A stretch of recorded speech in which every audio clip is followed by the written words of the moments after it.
and we always save this topic for the end. So I know you're going to enjoy it. It's many of our members look forward to this and looking back at the year.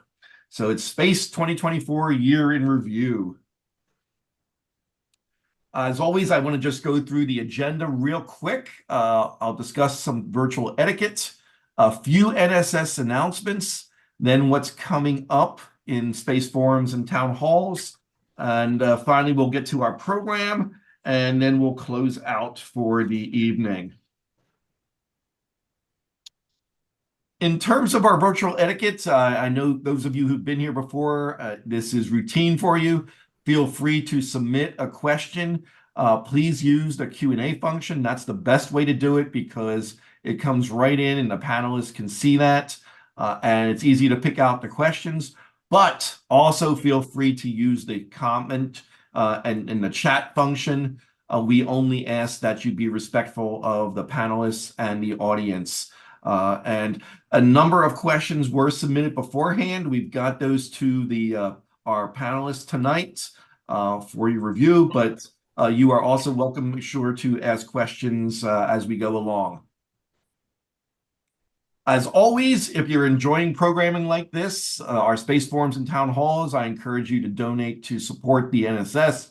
We are a 501c3 not-for-profit, and we rely on your support as members and donors. So we do appreciate in advance for any donations you make. I have put the link into the chat if you'd like to donate tonight. So thank you in advance for donations, and thank all of you who've donated in the past. We appreciate it.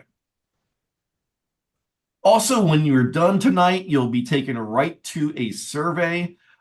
Please take a few minutes to complete the survey. It is anonymous, and your feedback helps us in planning. The last two surveys have given us a lot of great names to explore as possible speakers. So we appreciate that. So keep doing that. We're going to do our best to get some of those speakers here on the Space Forum. But you also give us some just great ideas overall. So thank you also in advance for doing that. So I want to get into a few NSS announcements. One of these I've done before, and it's coming up, so I want to repeat that. But a couple others are brand new. And one thing I want to call your attention to is the NSS blog. I don't know how many of you are aware of this great platform that's out there. It's a way to keep members and also our stakeholders, space enthusiasts, informed about the latest developments in space exploration and so on. Also, what's happening within NSS. So you can access press releases that we've had, book reviews, opinion pieces, updates on space news, updates on our education programs. So the idea here is the blog is important because you're going to get space updates, you're going to get exclusive insights, it's going to connect you to the community of NSS, because we also do announcements for the space forums here. There's inspiration, there's education, there's space advocacy. So I encourage you to take a look at the blog. And you can also sign up for it to get a notice when there's a new post. There was actually a new post today from our COO, Dale Scran. So I encourage you to take a look at those. You can just go to nss.org, /categories/blog, or even just do a Google search called NSS blog, and it'll take you right to that site. So I encourage you to check that out. Really appreciate that. I think you'll find it very informative. And this is a reminder of our upcoming tour starting in January, on January 16th at the Kennedy Space Center, working with our colleagues at Galactic Medallion. It's a 4-day, 3-night tour starting on January 16th and running to Sunday, January 19th. An initial message went out to all of our members on the 27th. We are going to be sending out an email reminder. We've got a lot of interest from that first email. So you want to make sure if you are interested in coming, check back and ask for some more information. The great thing about this tour is we're giving you a lot of options to make it what you want. You can choose the 4-day tour, or you might just want to come for 1 day. at the Kennedy Space Center or one day at the Cape Canaveral Space Force Station. It's all up to you, gives you a lot of flexibility. If you are staying overnight, the hotel is the Hyatt Place in Titusville. I have put the link into the chat to reach out to Galactic Medallion, and we hope to see you in January here in the Space Coast. So don't miss this great opportunity. The final thing I want to announce tonight is how you can contribute. You know, we've been doing these space forums now for 4 years, and I've been working at it. Larry Ahern and Fred Becker, but I'm looking for some volunteers who might be interested in helping us with the production of these space forums. And it might mean doing some speaker outreach, helping us identify and recruit speakers, working on promotional materials to help us assist with designing the invites, crafting the invitations that we promote these forums, working on question curation, and eventually, maybe you might even like to be the host one day. That is absolutely okay. Looking for doing new and interesting things with the space forums in 2025. So if you have strong communication skills, organizational skills, or creative skills, we welcome your involvement. We want you to be passionate about space exploration and NSS mission, but you also have to be collaborative and working to deadlines. So if you are interested, please feel free to reach out to me. Just send me an email at bert.dict@nss.org. So we want to build up a really strong Space Forum Town Hall Committee to keep these functioning as they've been going. They've been great. I get a lot of great comments from people, and we just want to keep that going. So thank you in advance for your interest there.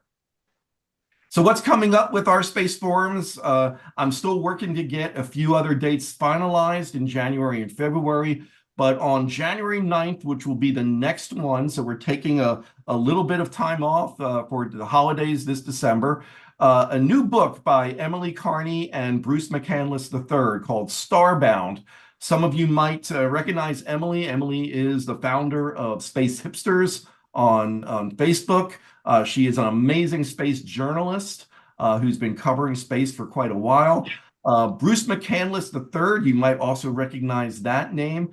Bruce's father, Bruce McCandless II, was an astronaut, and he is part of one of the most iconic images ever of him flying the manned maneuvering unit, basically being his own human spacecraft, and just seeing the Earth in the background. He was about 300 feet away from the space shuttle. So Bruce has wrote a great book about his father earlier. He combined with Emily on this new book that's called A Beginner's Guide to the American Space Program. So they're going to give you all insights to the history and what has actually happened with America's space program. So we're going to be giving away 4 copies of their new book, which will be available in January as well. We're looking at the 23rd and 13th as 2 other dates. And as I said, we've locked in Trey Carlson for the 27th of February, and he is the Kennedy Space Center Chief of Staff who works directly for Janet Petro, the director. So we've got a great presentation planned with him. A lot of other things are in work, and hope to be able to, by the 9th, have a much more definitive schedule for the early part of the year. So we look forward to your participation. So let me get into our program. This is something that we started when the first year we did the Space Forums. Our speaker tonight has been doing this since 1979, and I'm going to let our moderator actually introduce him. But it's really exciting to have Jim Plaxco and Larry Boyle here tonight. I'm going to introduce the moderator, Jim Plaxco, first, and he will set the stage. A lot of you know Jim. Jim has done this many times before. He's been a guest as a space ambassador. He is president of the Chicago Society for Space Studies, and also now a member of the NSS Board of Directors. So we're excited to have him here as our moderator. He's done this the last few years as well. So Jim, I'm going to turn that over to you to introduce Larry and the program for tonight. Great. Thank you very much, Bert. And let me start my screen share before I introduce Larry. I just want to give you a little background about Chicago Society for Space Studies. We're actually one of the oldest space activist organizations in the country. And we actually decided to become a NSS chapter a dozen years after we were founded. And that was because the National Space Society decided to host their International Space Development Conference here in Chicago. And our main outreach tool is our Speakers Bureau. We have done literally hundreds of presentations, both live and virtual. So if you represent an organization, consider getting in touch with us for a speaker on pretty much any space-related topic you would want. And we also have a website.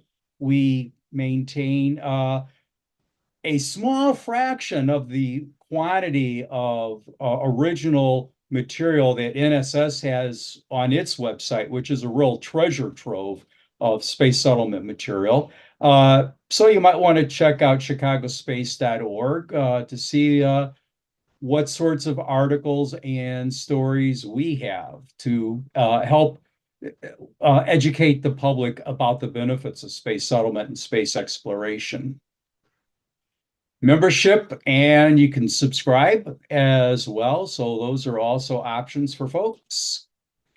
And now it's on to the main show with Larry Boyle, our current vice president and former president, who has been associated with Chicago Society for Space Studies since day one.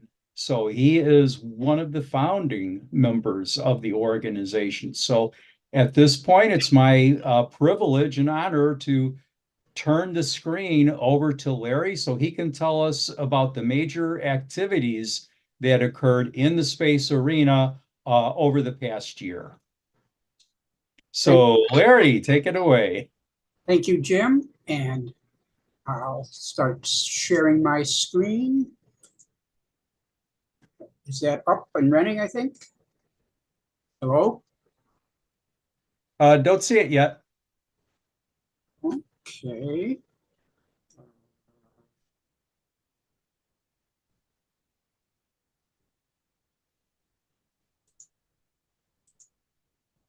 How about now?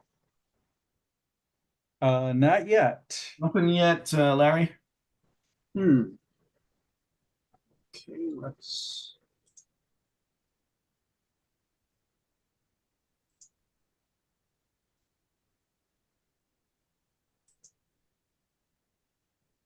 I see progress. Now it is making progress. Yep, you got it up there. There we go. Let's get it into slideshow.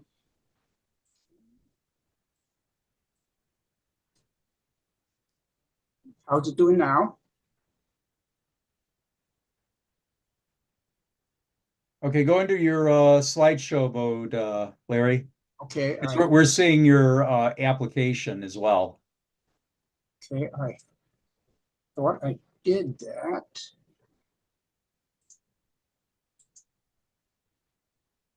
How's that? No change.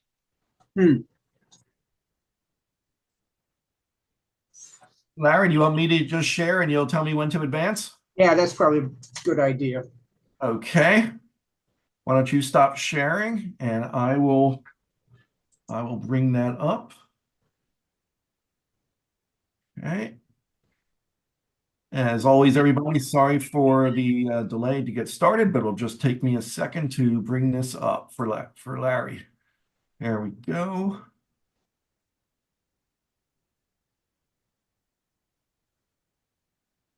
Okay. Okay, ready to go, Larry? Okay. As they mentioned, we've been doing this for a long time. And it's one of the most popular shows we do at the Society. Next slide.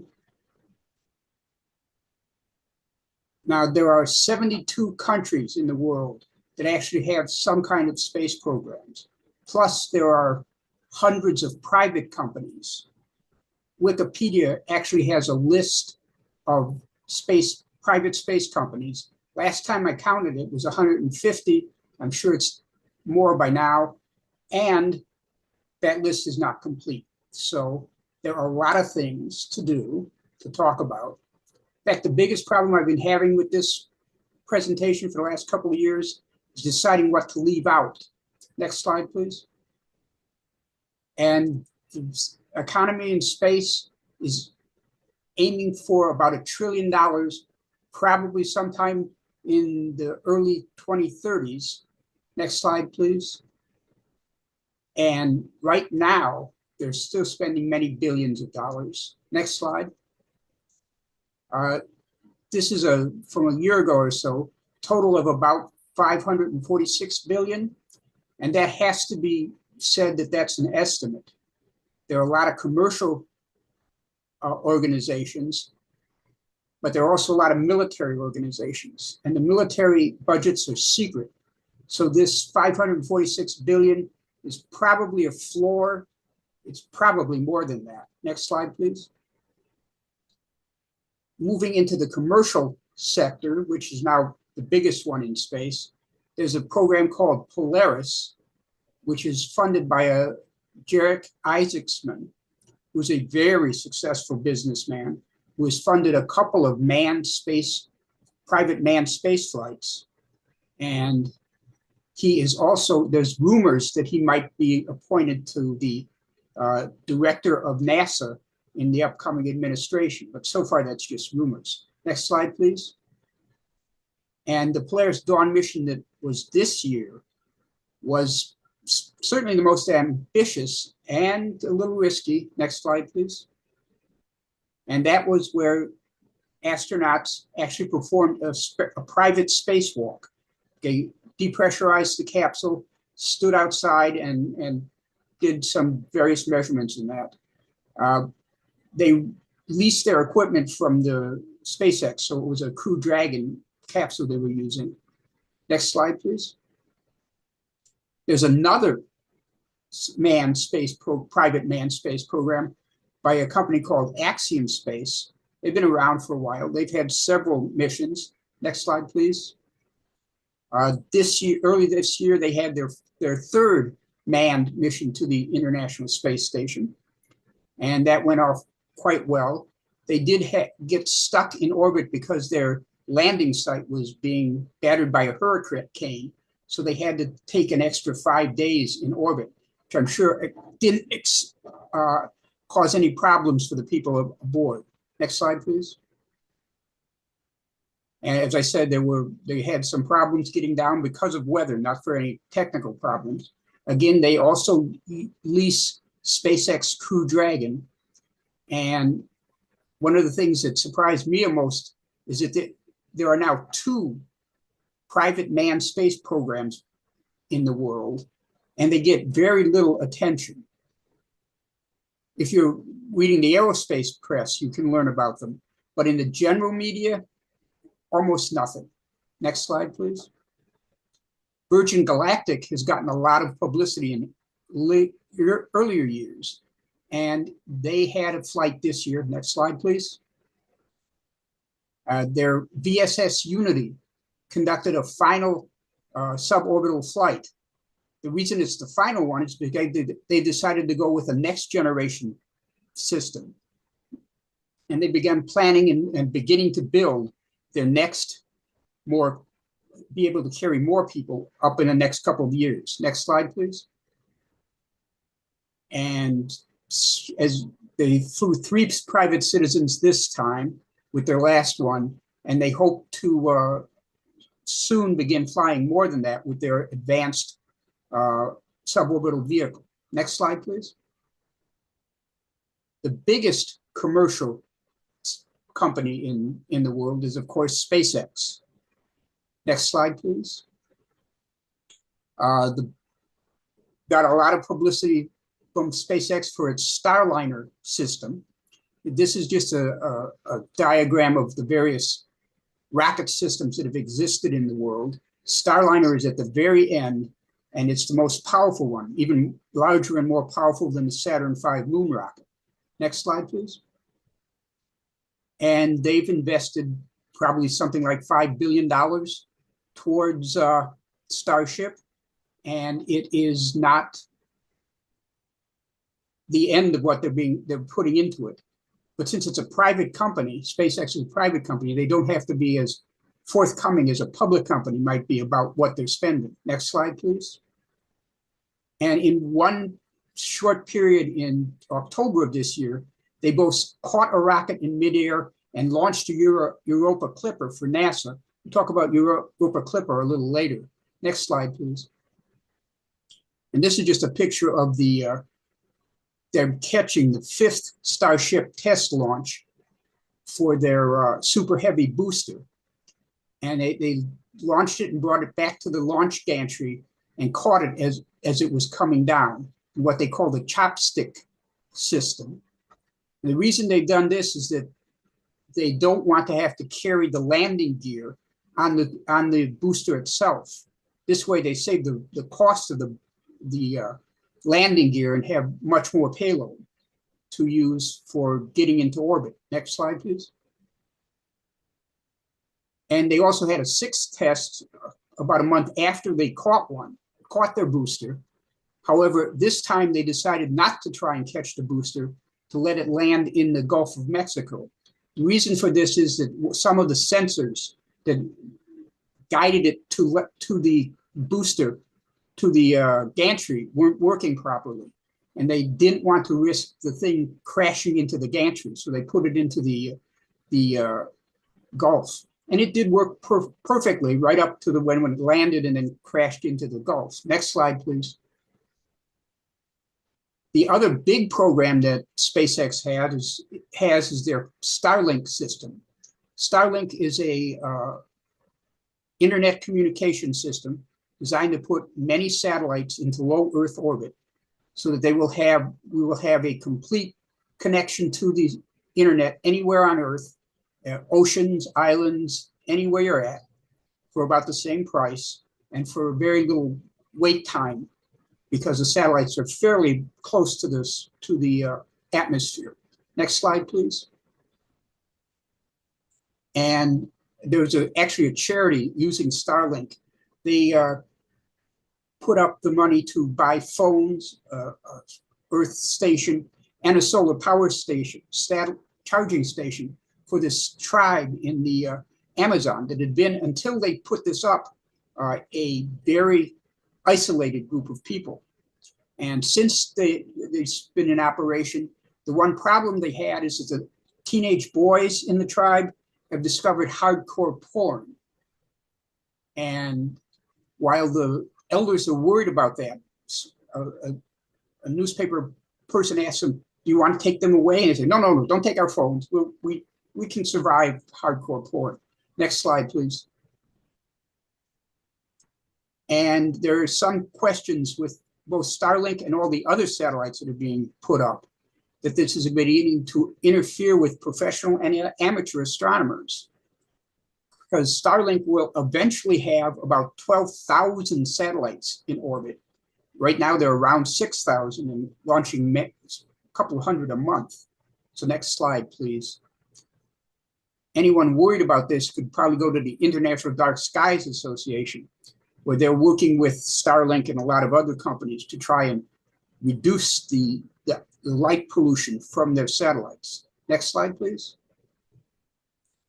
And Musk is also moving into military space. He has gotten a contract with the US Space Force to put satellites into orbit for the military. So SpaceX is expanding out into very many different things. Next slide, please. Next big space company is Blue Origin. Blue Origin is Jeff Bezos's company. Next slide, please.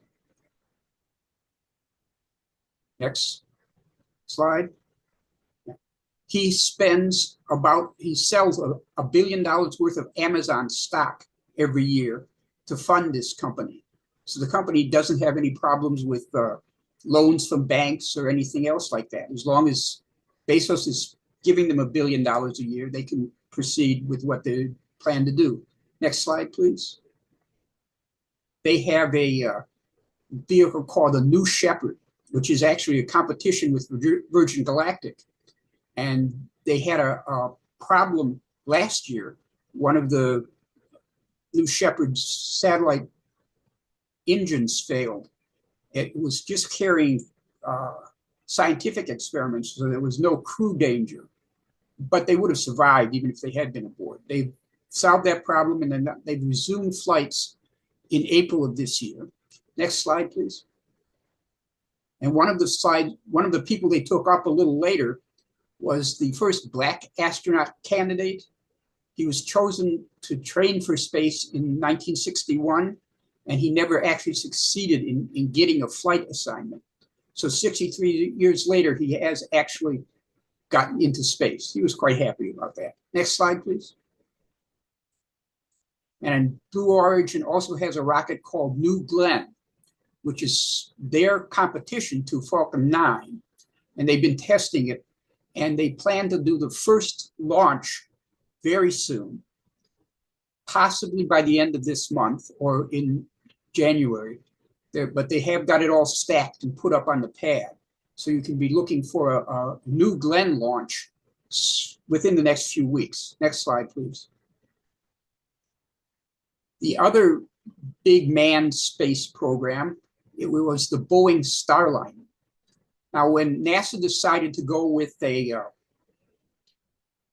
get rid of the shuttle and move to private crew launches, they did not want to be dependent on a single company. So they put out two contracts, one to SpaceX, which with its Crew Dragon is now up and operational. The other was with Boeing, which Boeing called their Starliner. And this just shows you a kind of example of how it compares to other manned programs. Next slide, please. And they've had a lot of trouble with this program. It's years behind schedule. They finally had the first crew test to dock with the space station. Next slide, please. And that did launch in June, taking 2 astronauts aboard to reach the ISS. Normally, they would carry 4 crew members on the Starliner, but for a test, they just wanted to have 2. And once they got to orbit, they had started having problems with their thrusters. They would work for a while, so they would stop working, then they would start working again. And so once they were docked to the space station, NASA decided to keep them docked until they figured out what was going on with the thrusters. Next slide, please. So this is why there's some talk that these guys were stuck in space. And they were stuck, but they weren't stranded. The Crew Dragon capsules carry 4 people, but they have an area in back where they use cargo. And that if you didn't put any cargo in there, you could fit 2 more astronauts in there. Basically, it would be coming home, instead of riding in the passenger section, you'd be riding in the trunk of your car. Not very comfortable, but they would have been able to get down if some emergency had happened. Next slide, please. So NASA decided they weren't going to take the risk the lives of the astronauts on a capsule they weren't absolutely sure of. So they returned the Starliner to Earth unmanned in September. Next slide, please. And they decided that the astronauts that's sent up on Boeing will be returning on a Crew Dragon in February of 2025. So the 2 astronauts had expected a 2 week or so stay, they're now getting into 6 or 7 months stay. Next slide, please. And they did launch, but this is good enough, yeah. And they've lost about 125 million at least on the Starliner system. Next slide, please. And the commercial space stations are now being operational, or trying to become operational. NASA's plan for ongoing is to move from a government program, the ISS, to commercial stations. And there are a lot of stations companies that are planning. Some of them are actually building hardware. Some of them are just making up plans. a few plans have talked about maybe getting a rotating space station to give artificial gravity. But so far, those companies are not getting as much money as the ones that are building this regular commercial programs. Next slide, please. There's also interesting coming up probably within the next 2 months, a private mission, unmanned mission to explore Venus. There was some talk of possible signs of life in Venus's upper atmosphere, and a successful businessman decided he was going to fund a probe, an unmanned probe to Venus, just to look at that. And that is now prepared, ready to put on the pad, and will probably be launching, like I say, possibly in January of this year. And incidentally, it'll be launching from New Zealand. Next slide, please. The Vulcan company, or the Vulcan, is another heavy lift launch vehicle by United Launch Alliance, which had a second successful test. They did have some problems with one of their solid rocket boosters. Basically, the nozzle got something wrong with it, and they're still working on figuring out exactly what. But it did manage to complete its mission, showing that it's a very robust vehicle for doing launches to orbit. Next slide, please. And now there are being commercial explorers landing on the surface of the moon. NASA has also decided to go with commercial unmanned landings on the moon instead of just government-built private landers. Next slide, please. And the Odyssey spacecraft was built by an American company, and it did succeed in landing on the moon.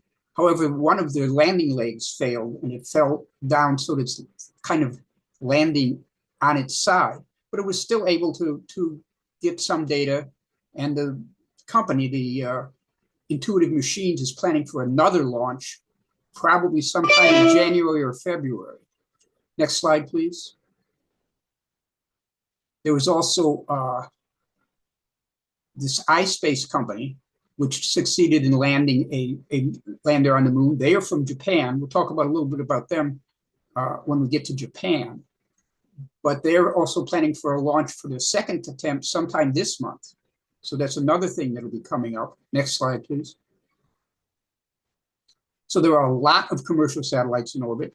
Like I said, SpaceX has 12,000, and there are probably going to be something like 60 or 70,000 within the next couple of years doing all kinds of stuff. Next slide, please. So just as even in 2023, there were 12,000 in orbit, and it's going up towards 60,000 in a few years. So there's a lot of commercial activity going on in space. Next slide, please. Moving on from the commercial to the national programs, the largest one is that of the United States. And NASA spends about $25 billion a year, and the Defense Department spends more. Officially, the Defense Department spends publicly $15 billion a year.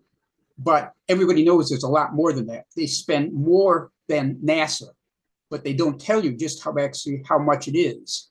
So American space spending is probably around $40 billion, but we can't be certain because the military budget is secret. Next slide, please. Moving to the ones that we do know a lot about, NASA with its $25 billion budget each year. They've been having some problems with their budget. Next slide, please. They have built an unmanned probe to look at the south pole of the moon to check out for water and such. And they have it completely built. It's ready to go, but they decided to cancel it just this year. The reason is strictly money. They just don't have the money to launch it into orbit and to operate it on the moon. And now some people are trying to get a commercial company to buy this and operate it commercially. But so far, those plans haven't firmed up, but it might be happening. Next slide, please. And NASA is also considering budget cuts for the Hubble and the Chandra Space Telescope, which is an X-ray telescope. It's working fine. There's no technical problems with it, but the NASA wants to simply close it down simply because they don't have the money to continue to operate this perfectly fine satellite system. So maybe Congress will put the money back in. We don't know at this point. Next slide, please. The big manned program that the NASA has is, of course, the International Space Station. And it's been operating fairly smoothly this year, at least on the American side. Next slide, please. They did have a error message that was broadcast this year. Somebody on the ground was running a simulation for something going wrong on the space station, and they pushed the wrong button. And the error message went out in public, and they quickly cleared that up. Next slide, please. The decision has been made by NASA to destroy the International Space Station in 2030. And they actually hired Musk's SpaceX company to build a rocket to lower it into the Indian Ocean and burn it up in the atmosphere. There's been some talk that maybe they shouldn't do that. They should use the rocket to raise it into a graveyard or orbit, because there's a lot of equipment, a lot of mass that could be maybe useful in the future.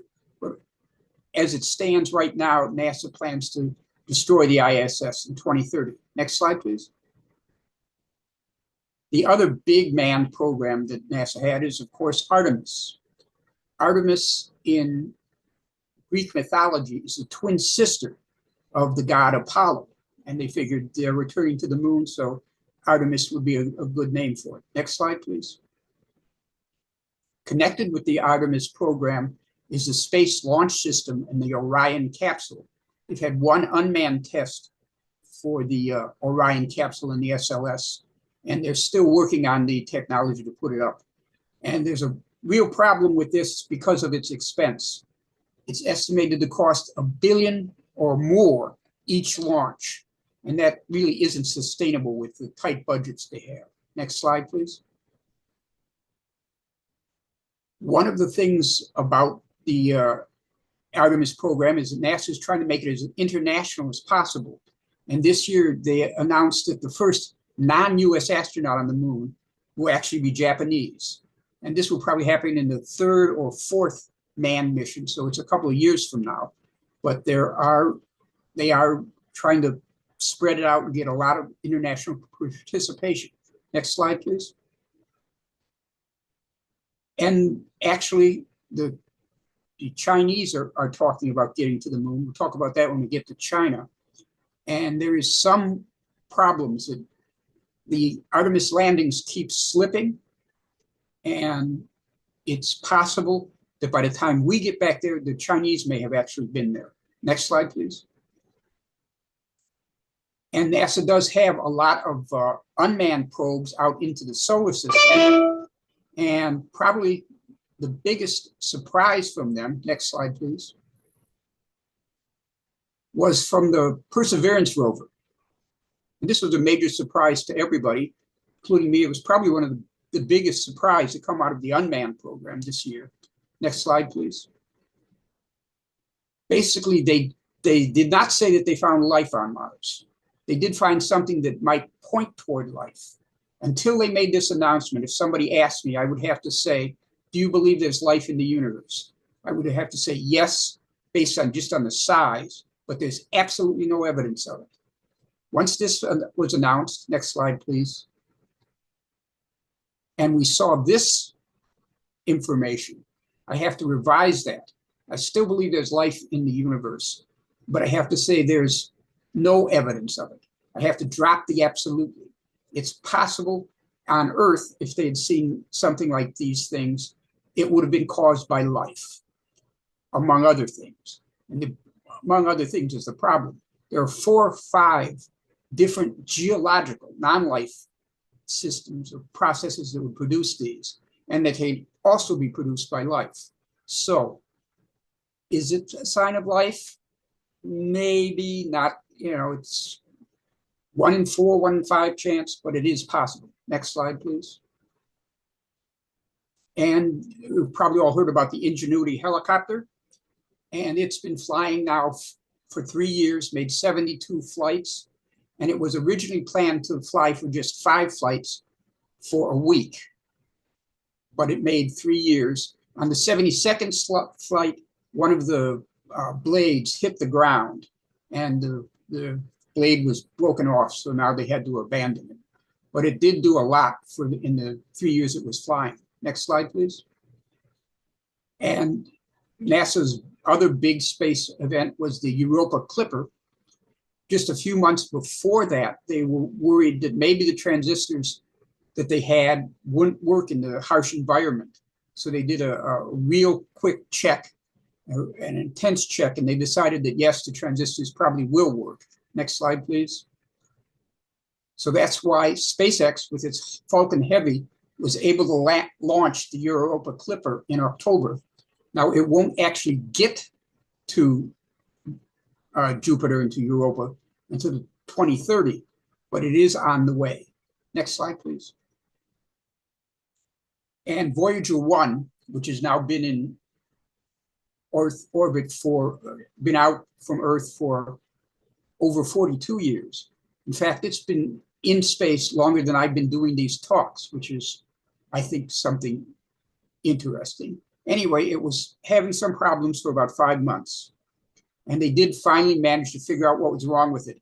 And it's now back online and still returning data. But this is just a sign that it's 42 years old. It's wearing out. Within the next couple of years, they expect it to give up the ghost. But it's lasted a really long time. Next slide, please. And NASA also wants to change the way it receives information back from space probes in the solar system. Instead of using radio, they want to start using laser beams. So they put an experimental system on their Psyche probe, which is going toward the asteroids. And this year they broadcast a cat video of a cat chasing a laser pointer. And it was just a test. They figured that would be a good test, and it worked out fine. Next slide, please.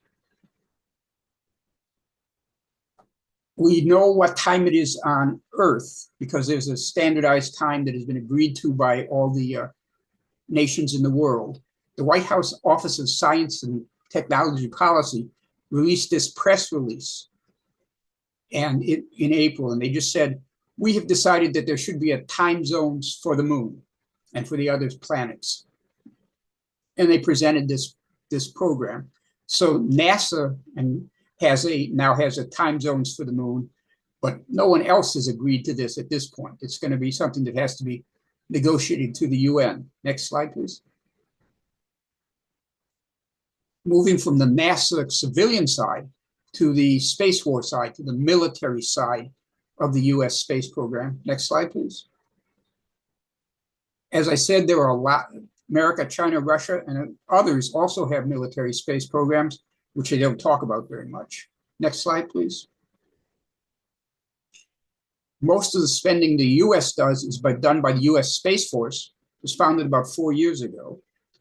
And as I said, they have about a $15 billion budget that they acknowledge in public, most of that being the GPS system and some communication systems. But they have a lot of other programs as well, pushing it up to 35 more, who knows how much more. Next slide, please. And they are issuing warnings about China's expanding spy satellite fleet. So you can see there's sort of a military space race building up nowadays. Next slide, please. And there is some fear that the Russians may be thinking about putting a nuclear weapon into space. Now, this is strictly forbidden by the 1967 Outer Space Treaty, but people, Vladimir Putin's Russia doesn't care all that much about treaties. Next slide, please. The US military has a space plane, the X-37B. It's unmanned. It's much smaller than the space shuttle. At the very bottom of this slide, you can see an outline of the space shuttle and the X-37B. You can see it's a lot smaller than the space shuttle ever was. Next slide, please. They usually don't talk very much about this system, They announce when it flies and when it comes back, and it's actually on its 7th mission now, and they don't have any kind of information about it. Next slide, please. That's why it was quite surprising when they actually had a press release, a news conference about the X-37B. Basically, they're going to try and use an aerobraking maneuver to slow it down and bring it back to Earth. They realized that you can see it, you can look up and see it, and if people saw it making these kind of maneuvers, they didn't want people making wild guesses to what was going on. So that's why there was this news conference. Probably won't be very many in the future. Next slide, please. And the Pentagon actually had to offer a report on UFO sightings. This is something that Congress ordered them to do, and they issued it this year. And they came basically that it's most likely secret military tests and not aliens. Next slide, please. Moving from the US large space program, the largest, to the second largest, and that is the space program of China. And they have a very active space program. Next slide, please. They have a full set of rockets, a whole family of rockets for doing all kinds of missions, which they are doing. Next slide, please. They have their own manned space station. This is in it, so there are now 2 manned space stations in Earth orbit, the International Space Station and the National Chinese Program. And they've been operating that successfully for the last couple of years. They've had a couple of crew rotations this year. Next slide, please. And they are aiming to go to manned missions to the moon. They've set the goal of doing it by 2030, and they are working on it, but they haven't let out all that much information about the hardware. Next slide, please. As I said, they're on track for this 2030 mission, and they also hope to use that as the beginning for building a manned base on the lunar surface. Next slide, please. They've actually solicited names for their manned lunar exploration vehicles from the Chinese public. It would be nice if we had some pictures of what those vehicles look like, but they haven't announced that. Just they want names for these unshown vehicles. Next slide, please. They also have a small unmanned space plane, which they've been testing. Next slide, please. This year they launched the 3rd mission, and once it was in orbit for a while. Next slide, please. It actually released some kind of small object, a small sub-satellite out into orbit. And then a month later, next slide, please, they actually had the space plane maneuver around this satellite that they had launched from the space plane. And that was basic to inspect this satellite. If you can do this with a satellite you put up, you can do it with any satellites, which has numbers of people worried. Next slide, please. They have a science programs as well, and also directed at the moon. They landed a spacecraft on the far side of the moon, which has never been done before. And next slide, please. They successfully returned samples, first ever samples from the far side of the moon. So this is part of their very extensive moon exploration program. Next slide, please. They have science programs as well. They launched an X-ray telescope this year, and it is beginning to return data. So they're doing things not just in military and manned, but science programs as well. Next slide, please. They do have a commercial programs, commercial private companies. When you do a test of a rocket, you want to make sure the engines are working. So you clamp the rocket down on the launch pad and fire the engines to see that they're working properly when you come time to launch. In this, what happened here, the clamps failed. Not sure exactly why, they just broke off. And so that sent this unintentional booster flying and circling around and crashing into the land. So they have their problems as well. Next slide, please. The next Asian space program is by that of Japan.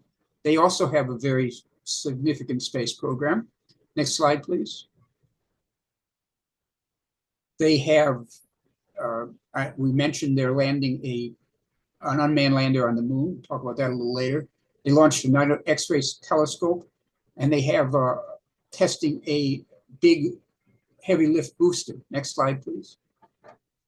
The heavy lift booster is the H3, and they tested it last year and it failed. This year, next slide, please. They did succeed in the second launching to put it into orbit and worked fine.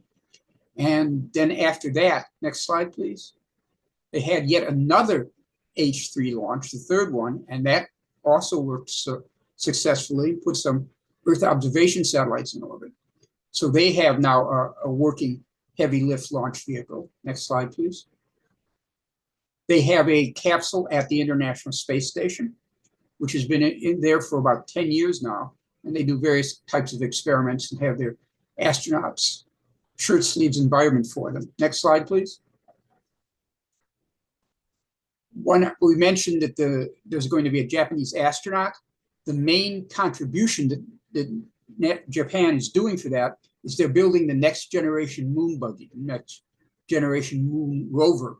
This is just an artist's conception. It's being built by Toyota, and they're spending only their money. NASA's not going to have to pay a cent for this moon rover. Next slide, please. And Japan did land on the moon, but it wasn't the Japanese government. Even it was the fifth country, but this was the second government, the private company. Next slide, please. It did land the rover. It was the fifth country. It had difficulties generating power, but it did operate for a fairly long time. Next slide, please. They did have a small rover which they deployed, which allowed them to take this picture of the vehicle on the surface of the moon.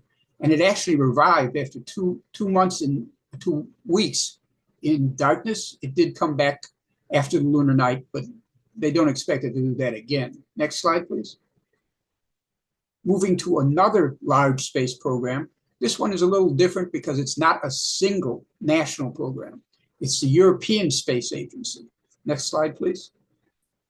Back in 1975, the European nations realized that individually they couldn't compete with the US and Russia. So they decided to pool their resources.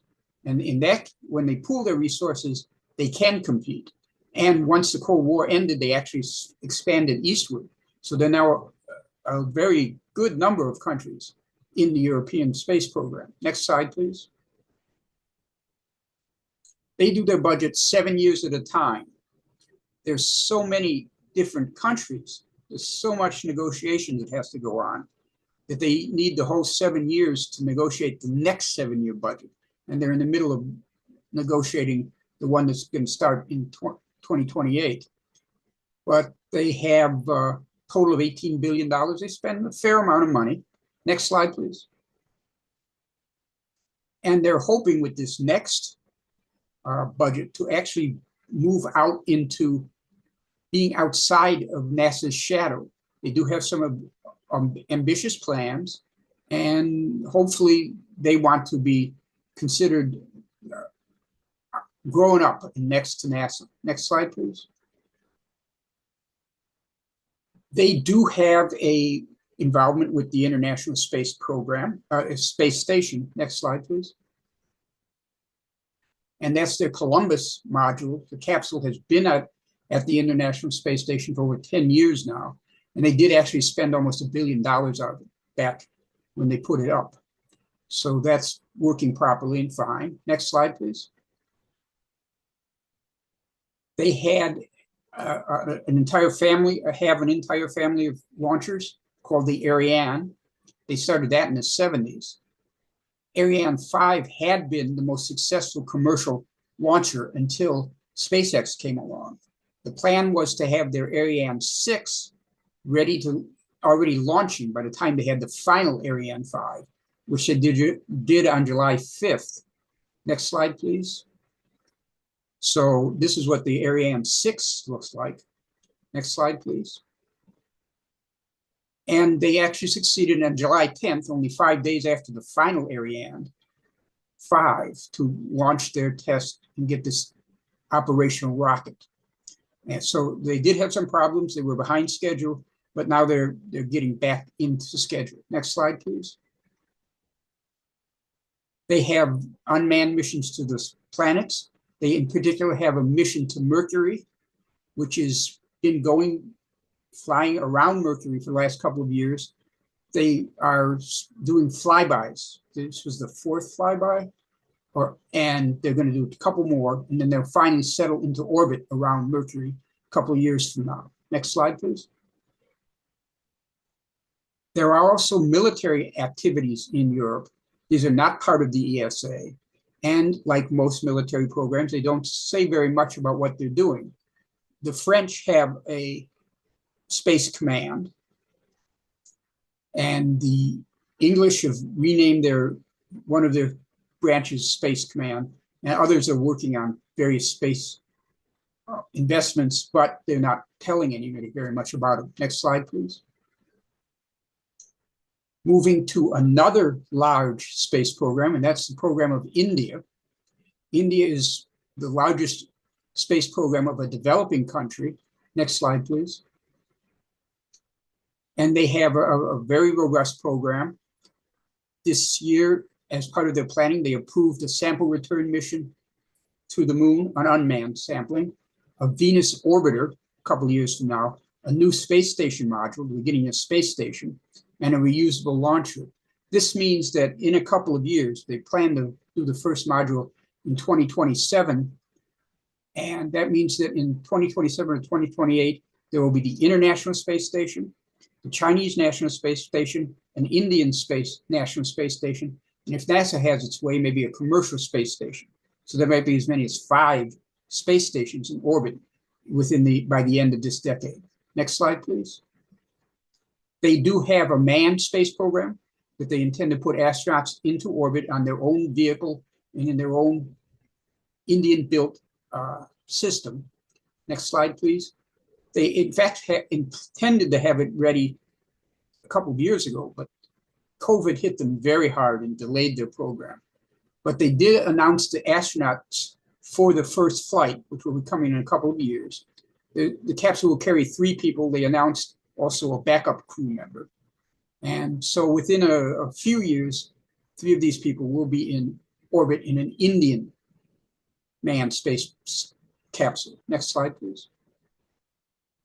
They have even actually set a target of a 2040, well into the future, of a crewed moon landing with their own equipment. And so far, this is just press releases and nice view graphs, but they are at least thinking about it. Next slide, please.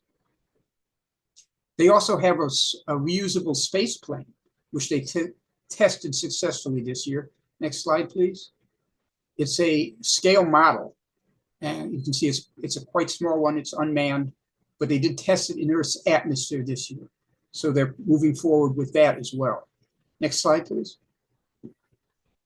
Moving to another, and maybe one of the less happy space programs, that of Russia. They used to be the largest space program, but then the Soviet Union collapsed, and they've been having troubles for a long time. Next slide, please. They're having some ISS module experience. There's some coolant leak on their newest module. Next slide, please. And there's another leak also in their newest segment, and it's not a real big concern. The reason why is the capsule has an attachment to the International Space Station, the main capsule, which has their experiments in it, and in between there's sort of an airlock thing. And the leak is in that airlock section. So they can just close that airlock section out. And while it's still leaking, it's not leaking from the whole space station. They're still working on trying to what's going to happen with that. Next slide, please. And the US intelligence is talking about maybe there being some kind of nuclear weapon in space by the Russians. Russians are denying it. Next slide, please. And they also had a maneuvering satellite. The Chinese did a satellite circling around its another satellite. The Russians did the same sort of thing. So they're working on some kind of inspection program as well. And they also vetoed an attempt to reaffirm the ban, the 1967 ban in the Security Council. Why would you not want to reaffirm it if you didn't have any plans for it? So it's questionable what's going on with that. Next slide, please. And they do have some military programs that they don't talk about. There's a war going on in Ukraine, and Starlink's Starlink service, SpaceX Starlink service, is used by the Ukrainian military quite a lot to coordinate their actions. And Russia is really trying to disrupt that system. So far, they haven't succeeded. Next slide, please. So that's a kind of an overview. Like I said, there are 72 programs and hundreds of commercial programs.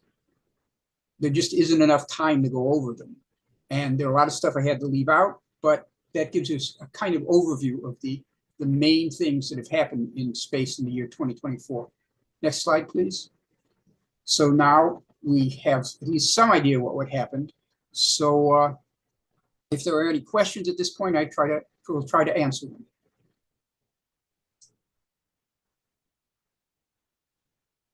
Cool. Very neat, Larry. I've been going along answering questions in the chat, but Bert shared with me a number of questions that folks, when they were registering, had asked.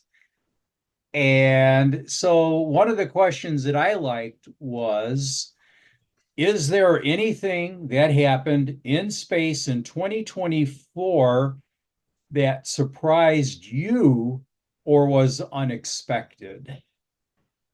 The Perseverance finding possible evidence of life, that really, I don't think anyone was expecting that. And I think long term, it could be very significant, but what its immediate, intermediate, and near term effects will be, probably not very much. Okay, another one that piqued my own interest here is what trends or developments from 2024 are likely to shape the space industry in 2025 and beyond? The continuing growth of the commercial systems. Like I said, Starlink has 12,000, is aiming for 60,000 satellites. There's a project Kuiper by Amazon, which is similar numbers. China is building a system with also will have similar numbers of satellites in low Earth orbit. So there's going to be a lot of satellites, and Starship will lower the costs a lot, which will also make possible a lot more stuff in space, I think. Yeah. Now that kind of feeds in with, we got a couple questions about space tourism and how it impacts the broader space economy.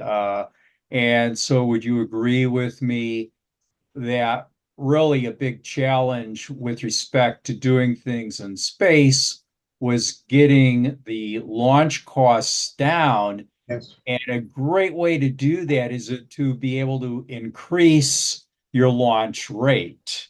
Yes. So if you think about having a car, if you go out and buy a $20,000 car and only buy it 5 times a year or drive it 5 times a year, those are going to be 5 very expensive trips versus if you're able to do it 300 times a year, which is why reusability has had such a large impact, and you could consider that to be a positive feedback system. More flights makes things cheaper, which brings about more demand for traffic, which brings more flights, etc. Yeah, the SpaceX ultimate plans for Starship is that it would catch the booster, put it aside, then catch the upper stage, the actual Starship stage, And while the booster is sitting on the ground, they would check it over and make sure it's all working. Then they'd put the Starship aside, check that out, and then restack them and launch them within the same day. So that would be basically an airline type operation. And if they can get to that, that's going to really bring down the cost. You know, I think we can all agree that in terms of launch vehicles, the most significant development was the success of, Super Heavy and the Starship. Yes. But somebody has also asked the question, what spacecraft made the largest contribution to planetary science in 2024? I'd have to repeat myself with the Perseverance. And Juno actually returns some really nice pictures from Jupiter. It's been operating now for a number of years. But like I say, you have to decide something to leave out. So it returned a lot of nice stuff. And James Webb has returned a lot of interesting astronomy, deep astronomy stuff. But again, have to leave something out. Okay. You know what? I'm going to take an opportunity to put Mr. Burt on the spot here. We had a question from a new NSS member who is interested in learning more about the Inside NSS community. Do you have anything you wanted to? Are we planning on doing any type of webinar in the future to help people better understand all the features that Inside NSS has to offer? Oh, you're muted, Bert. Thank you, Jim, for letting me know I was muted. Yes, we are definitely going to be holding a town hall early in the year to go over the items and the functionality of Inside NSS.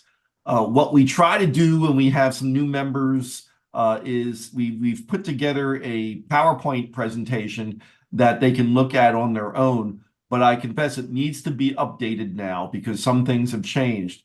So we're going to make sure we do that and try to have something early in the year. But in the meantime, if anyone has specific questions, feel free to reach out to me. We can get on to a call where we'll share screens and I can run everybody through the functionality while we get ready to do this town hall.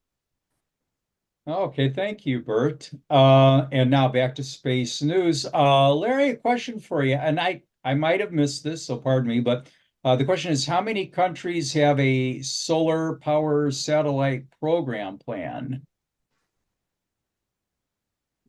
There are not too many. Japan is working on something, but right at this moment, nobody's building real hardware. But people are looking at it. As is NSS, which will be producing a very serious academic report about solar power satellites. So stay tuned for that. Jim, can I ask Larry a question if I could? Of course. Yeah, Larry, you had in one of your earlier slides, you talked about Odysseus and intuitive machines Yes. going to the moon. One of the things that disturbed me at the time was the reaction of people in the online communities, which I guess that doesn't surprise me, but the fact that the spacecraft tilted over and people were kind of commenting about that they, making negative comments, not realizing that a company that didn't exist before 2013 landed a spacecraft on the moon and did an amazing job of getting it down there when one of their systems failed. So what do you see in looking at all these different things that are happening in space? Do you see people truly understanding all these amazing accomplishments and what it actually takes to get a spacecraft to the moon, let alone land it on the moon? One of the problems I have is that the major media, non-aerospace press, only notices things when the landing legs failed. If it had landed completely properly, it would have gotten a page 6 on some newspaper. But when something fails, oh, look, this failed. So the successes don't get very much attention. And like, for instance, the first private spacewalk didn't get much attention at all in the regular media. So I think that's a real problem with, because there are a lot of things happening, but not very many people know it. The people on this forum know a lot about it, but man on the street couldn't tell you. Yeah. And you're right, they are planning a launch, a second attempt in January, from what I understand. So that should be exciting. Yes. Jim, back to you. Thank you. Going into the international politics component here, one of our questions was, how will Russia and China impact the United States' ability to explore the moon and Mars? Well, their competition always stimulates activity. So the fact that that China in particular is going toward the moon is something that can be used to support our going back to the moon. And as long as the world stays relatively peaceful, shouldn't be too much of a problem. Now, am I on the right track by suggesting that the person who asked the question should not have given equal weight to Russia and China? Yeah, Russia is, right now it's putting all its effort into conquering the Ukraine. And they're beginning to have some success with that, unfortunately. But they don't have very much resources. I'm sure they'd like to be going back to the moon and everything, but they don't have the resources right now in the middle of a war. Yeah. Or special military operation, as they insist on calling it. Yeah, and for my part, I would say that Mars, not so much, but I do recall that with respect to the moon and the focus on landing sites in the South Polar region, we had a map of places we were interested in, and lo and behold, the Chinese produced a map, and there was a degree of overlap in the site selections as to where we would want to, or where the two countries would want to send a lander. Yeah. Well, you have to look for safety and scientific value when you're picking out landing sites. And those criteria mean that you're going to be picking out nearby sites. Okay, I'm sorry. I was taking questions from the list. I want to go back to the Zoom Q&A section. We have a question from Raymond. Can New Glenn and Vulcan compete with SpaceX platforms? Wants to see more US providers succeed to provide different capabilities. They could compete successfully, I think, with Falcon 9 and the Vulcan, maybe even with Falcon Heavy. But the Starship is so much outclasses everything else that people are going to have trouble competing with that. But as space commercial expands, there may be enough stuff for them to launch, for them to succeed. Right. Sorry, I got busy answering a question. And this is of course, a question that now that we've seen the growth of commercial activities, and particularly the feasibility now of having mega constellations for communication bases. Jonathan asked the question, will space junk be an issue? It is an issue. It's really getting to be a problem. And there is a lot of talk about what to do about it. And there actually are at least one company that has, I think that they either have launched or are about to launch a system that would come up to a piece of space junk and deorbit it. So there is work on that, and there are a couple of companies talking about doing that. So yeah, space junk is going to be a problem that we have to look forward to solving. And Stephen asked a question, and of course, commercial space activities is right up my alley, so I can't ignore his question. In the commercial space discussion, you did not mention Sierra Space, which is preparing their Dream Chaser vehicle for launch, or Bigelow Space, which has a test module in orbit as well as a module on the space station. Were those missed of not included for a reason? Bigelow has actually pretty much shut down.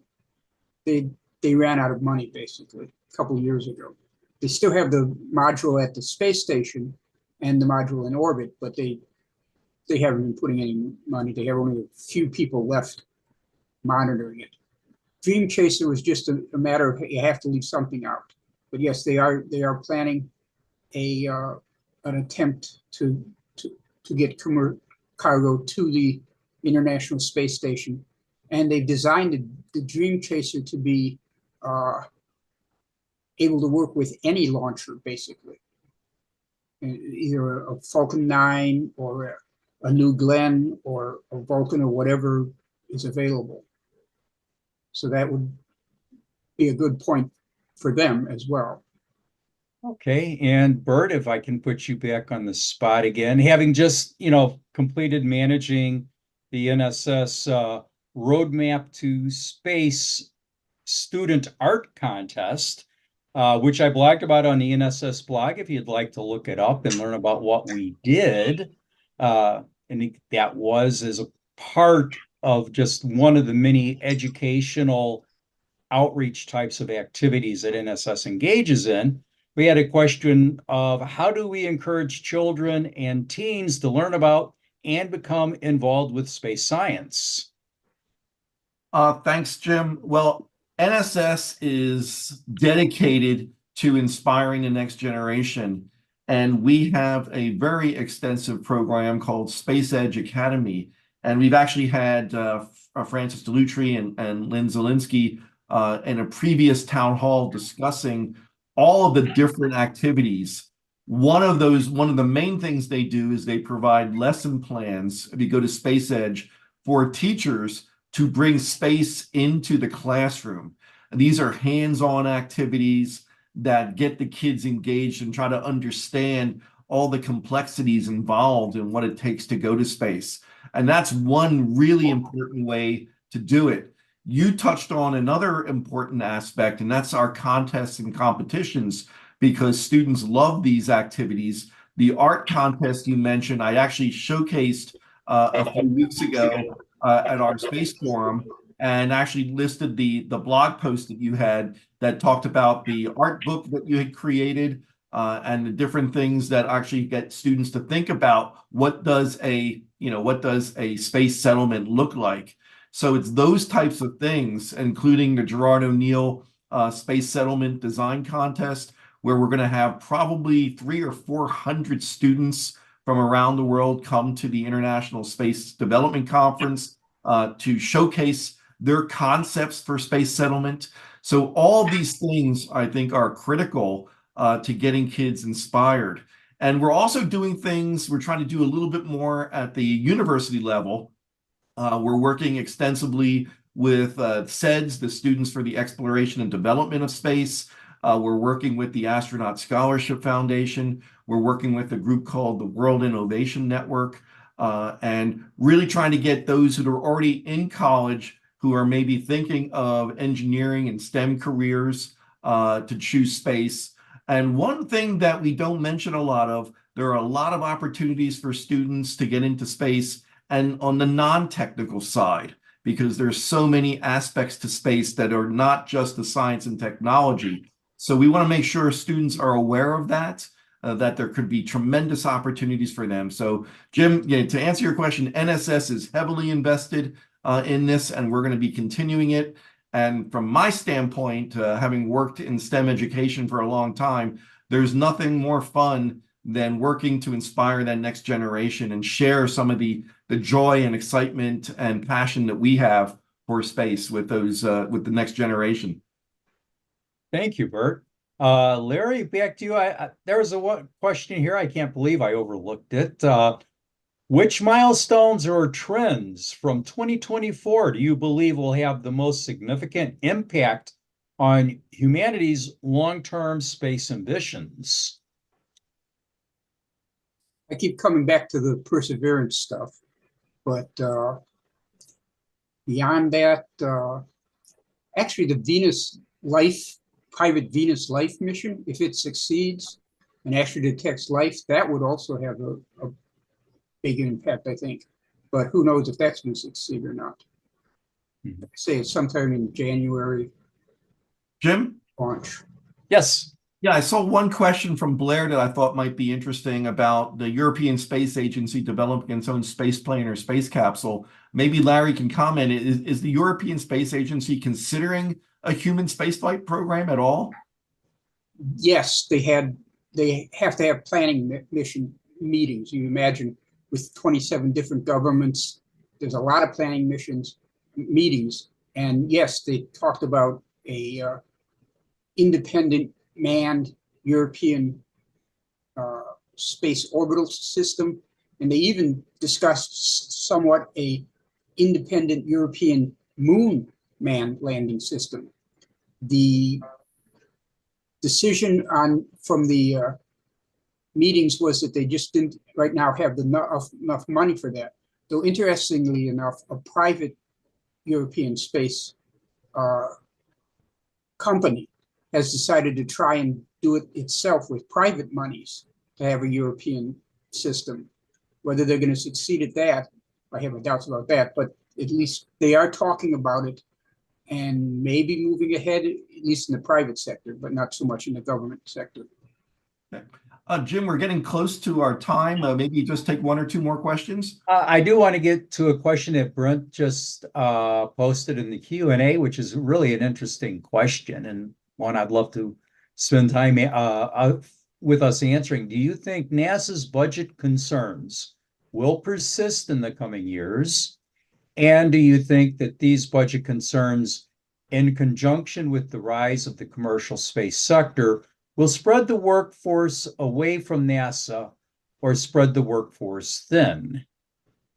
Spread the workforce thin, I think. And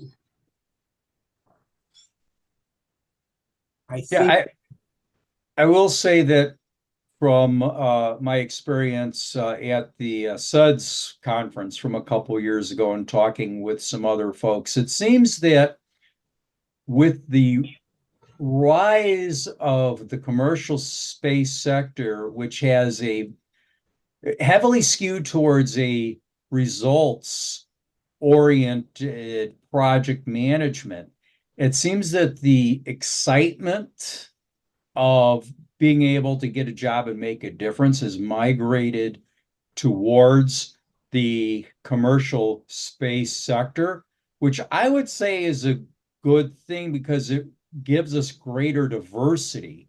We get different organizations, businesses, corporations that are focusing on different aspects of the, let's say, outer space development problem space. And with respect to the budget, I think NASA budgetary pressures are going to increase. We've gone over 36 trillion in debt, and it's reaching a point where we will have to do something about that.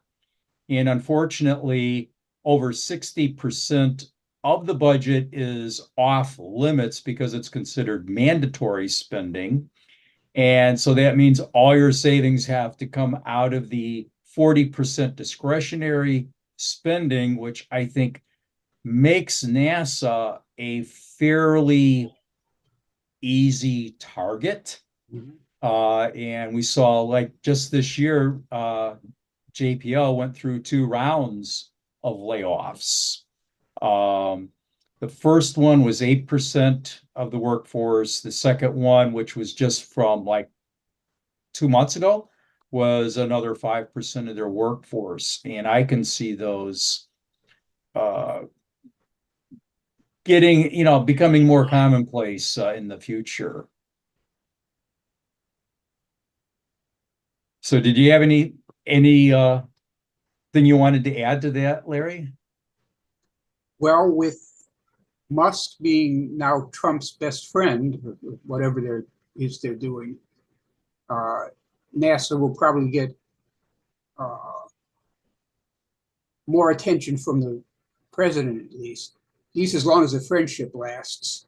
They're both volatile people, and they can fall out quite easily. Yeah. Well, now I will tell people to go to nss.org and go to the blog. I don't know if this is put on the blog, but I did get a NSS press release saying that Isaacson has been nominated by Trump to be the next NASA administrator, and that everyone I've heard of who has commented on that has said that that is a very good thing for NASA.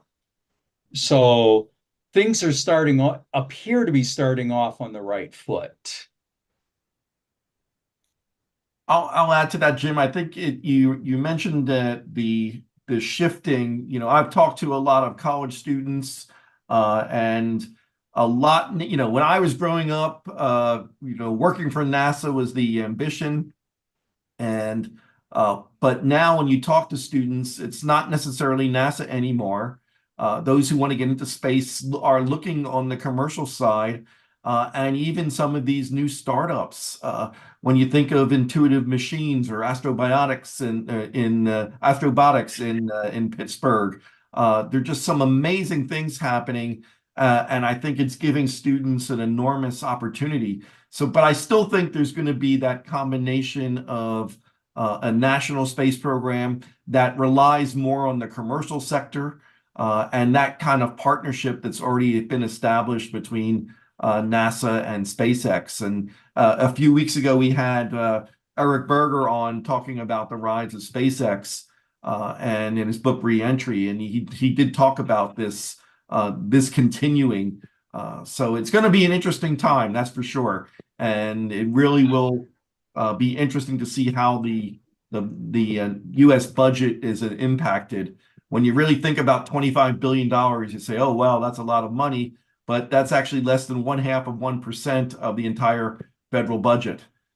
So cutting it isn't going to save a lot of money, but it'll certainly impact our space program. Yeah, but this is, of course, politics, and whoever gets cut is going to be those groups that have the least political clout in DC. So we'll see. It's going to be interesting, everybody. Why don't we give Larry a chance to just do any final comments? And both you too, Jim. Larry, go for it. Well, I've heard at least some rumors that the Artemis program would be continued, but they'd cancel all the NASA hardware and just turn it over to SpaceX and let Musk do all the operations, all the rockets and everything. And yeah, I know with respect, you had mentioned the figure of 1 billion per SLS launch, and I've heard people going up as high. I guess this is government accounting for you. Numbers as high as 4 billion per launch, which means, if you launch a SLS 5 times in a year, that's the entire NASA budget. And that is simply totally unsustainable. And I think NASA knows it, which is why they tend to, I hate to say this, but they do market the program as a jobs program rather than as a space launch program. In order to, with jobs in every single state, it's seen as being a way of maximizing congressional support. And this is not new to this program or to just NASA. This is a kind of a standard issue with all or a large number of government programs as they attempt to build political support for whatever activity it is that they're undertaking. So, well, that's a grim. I hate ending this talk on that note. It's so grim. I think we need to stay involved. We need to keep doing the things we're doing, Jim. And NSS is, you can be sure NSS is going to be there to make sure our voice is heard. So it's important that we do that. And I will say this too, that we're going to be sending out a survey to all the members shortly. It'll be out hopefully before the end of the year. And we are asking some specific questions about Artemis. So you brought up a really interesting question there, Jim, as to what happens next. And we want to get people's thoughts on it. And I think there should be an additional burden on everyone who is attending this webinar tonight. Make sure you answer your survey because the more responses we get, the better NSS will be able to determine what it is our members are interested in and what it is our members are thinking, about our future in space. And we will, just to let everyone know too, once we get all the survey results, we're planning on having a town hall to share all those results with everybody. So look for that. So with that, why don't we wrap it up tonight? We went a little bit over, but it was a really great conversation. So first, I want to thank Jim Plaxco for serving as our moderator tonight. Jim, you're always welcome back, and we appreciate all the effort it takes to pull this off. And then a real special thank you to Larry, who puts these amazing presentations together each year.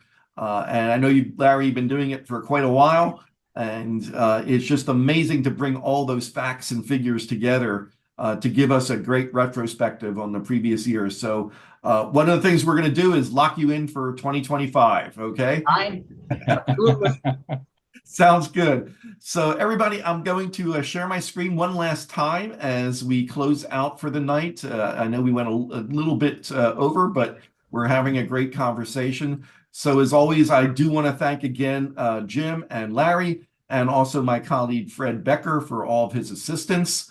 Everybody, thank you for joining us. Again, this is our last Space Forum of the year. We won't see you again until January 9th. But look for our invite for that coming up. In the meantime, have just an amazing, fun, safe, enjoyable holiday season and a happy new year. We look forward to seeing you in about a month or so. So stay safe. For those of you attending, those in our time zone, have a great evening. For those of you in tomorrow's time zone, have a great day. And of course, everybody have a great weekend. Stay safe. We will see you